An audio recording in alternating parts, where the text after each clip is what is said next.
बताओ हो मरद हमरा ऐसा बाड़न कि सरसों बो दियलन अब भाग गलन बहाना अब के कर मरवाई हम आय दवाई गांव घर में कहला पर सुनत नहीं कहसन कहत के भौजी देबू तो मारब आ ना देबू तो घंटा नहीं पूछत नहीं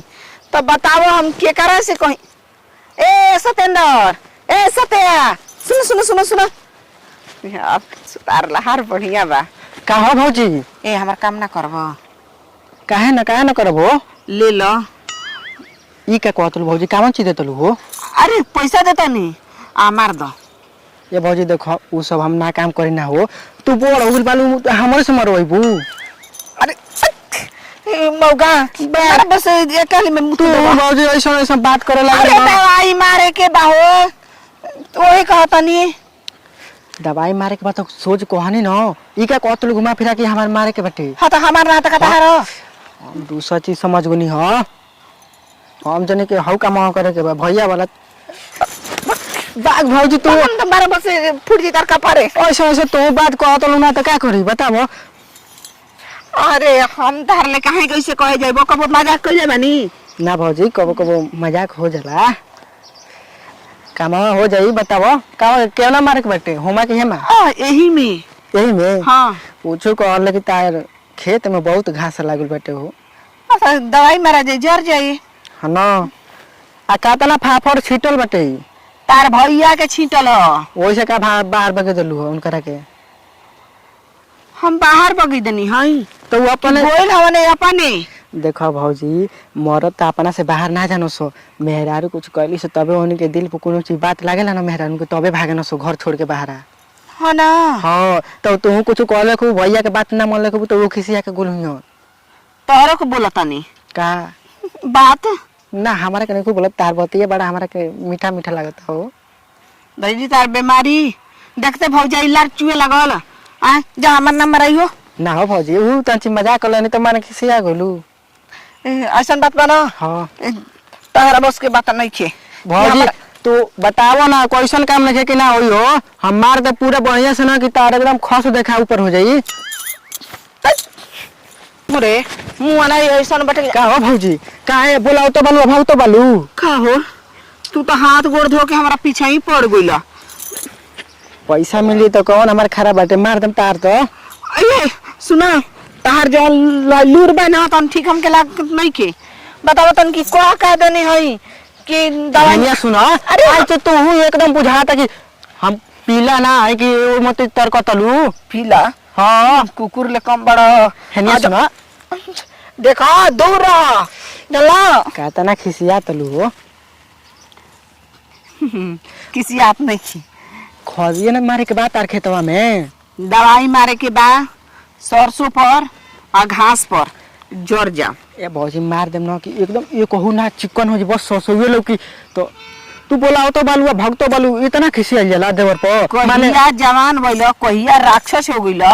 हमरा समझे नहीं के आवत कहावत ह सोच ल माने ता देवर हई तो भौजाइया संगे ना कुल ऐसन वैसन बात कर सकर ना देवरे ना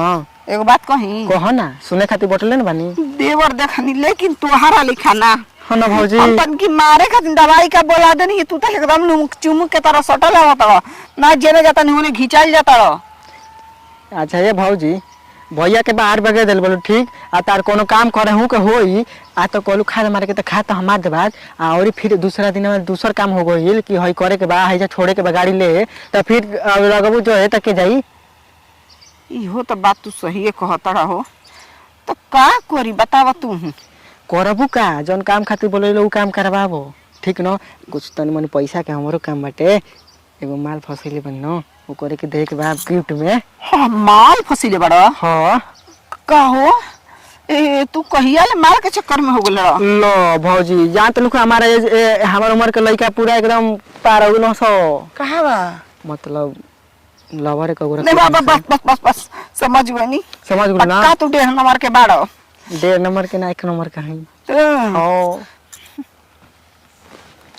ए सत्या काऊ भौजी वो तारल बात पूछी पूछा ना जौन पूछबू तौन बताई हां सच बताई हां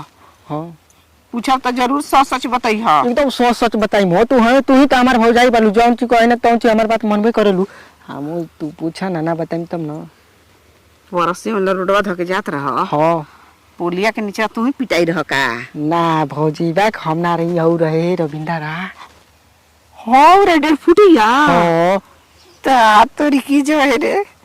ए जाके लइका क्वेश्चन बड़ा सन हो